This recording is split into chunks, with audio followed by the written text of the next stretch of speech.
రేవంత్ ప్రభుత్వంపై BRS working president KTR మరోసారి విమర్శలు గుప్పించారు. కాంగ్రెస్ పార్టీ ఇచ్చిన హామీలు గాలికి వదిలేసిందని అన్నారు. సీఎం రేవంత్ రెడ్డికి ఇంగ్లీషు రాదని, వచ్చిన తెలుగులో కూడా బూతులే ఎక్కువగా మాట్లాడతారని ఎద్దేవా చేశారు. మాజీ సీఎం కేసీఆర్ను తిట్టడమే పనిగా పెట్టుకున్నారని ఆగ్రహం వ్యక్తం చేశారు. గతంలో కేసీఆర్ చేసిన పలు అభివృద్ధి పనులను కేటీఆర్ ఈ సందర్భంగా గుర్తు చేశారు. ఎవరినైతే నమ్మి మీరు ఓటేసినారో వచ్చిందా 15,000? వచ్చిందా రైతు బంధు? రాలేదు.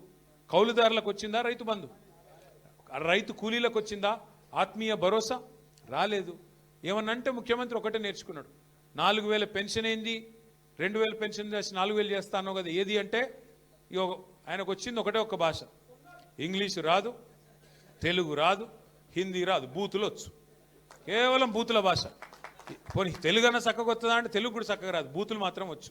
నువ్వు గట్టిగా అడిగినావు అనుకో, ఏమైనా 4,000 పెన్షన్ అంటే నీ లాగులో తొండలిడుస్తా.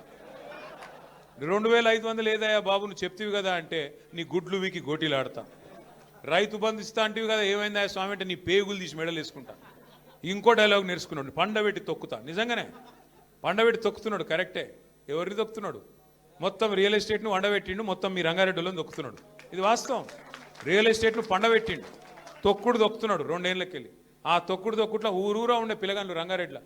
రియల్ ఎస్టేట్ అంటే ఒక భూ యజమానులే కాదు కదా, కొనుక్కుంటోళ్ళు అమ్ముకుంటోళ్ళే కాదు కదా, దాని చుట్టూ ఆధారపడ్డ వ్యవస్థ ఉంటుంది. ప్రతి ఊర్లో పిల్లలు ఎంతమంది కొనుక్కున్నారు, ఫార్చునర్లు ఎంతమంది కొనుక్కున్నారు, కార్లు. రియల్ ఎస్టేట్ బాగున్నప్పుడు యాదికి లేదా మనకు?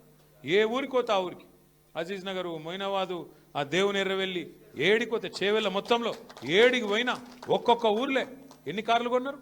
ఫైనాన్స్ తోటి గుంజుకపోయిండా. ఎందుకంటున్నా అంటే ఈ పరిస్థితి వచ్చింది. మళ్ళీ ఈఎంఐ కట్టకపోతే వాడు గుంజుకపోయే పరిస్థితి వచ్చింది.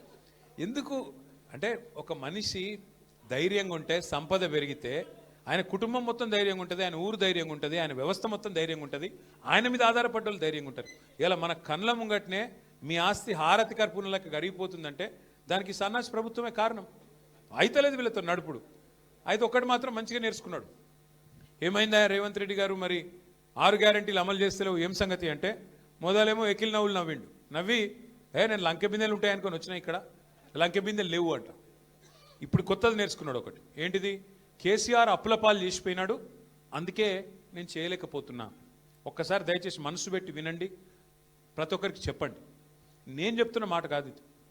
భారత ప్రభుత్వం, కేంద్ర ప్రభుత్వం ఇట్లనే పార్లమెంటులో, ఎందుకంటే ఈయన ఇన్నిసార్లు చెప్తున్నాడు కదా రేవంత్ రెడ్డి గారు అప్పుల పాలైపోయింది రాష్ట్రం, అప్పుల పాలైపోయిందని చెప్తున్నాడు కదా, నిజమేనేమో అని చెప్పి ఒక బీజేపీ ఎంపీ కేంద్ర ప్రభుత్వాన్ని పార్లమెంట్లో ప్రశ్న అడిగిండు. వాళ్ళు మొత్తం హిసాబ్ కితాబ్ చేసి పార్లమెంట్లో సమాధానం చెప్పారు. ఏమని చెప్పిండ్రు?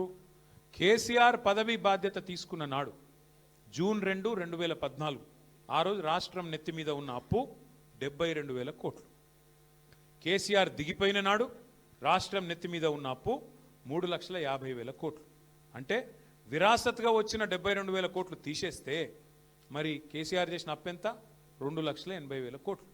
352 మైనస్ 72 చేస్తే 2,80,000 కోట్లు. అవును, అప్పు చేసిండు కేసీఆర్. 2,80,000 కోట్లు అప్పు చేసిండు. మరి ఏం చేసిండు? 2,80,000 కోట్లు అప్పు చేసి 73,000 కోట్ల రూపాయలు రైతుల ఖాతాల్లో వేసిండా వేయలేదా? జిల్లాకు ఒక మెడికల్ కాలేజ్, నర్సింగ్ కాలేజ్ పెట్టిండా పెట్టలేదా?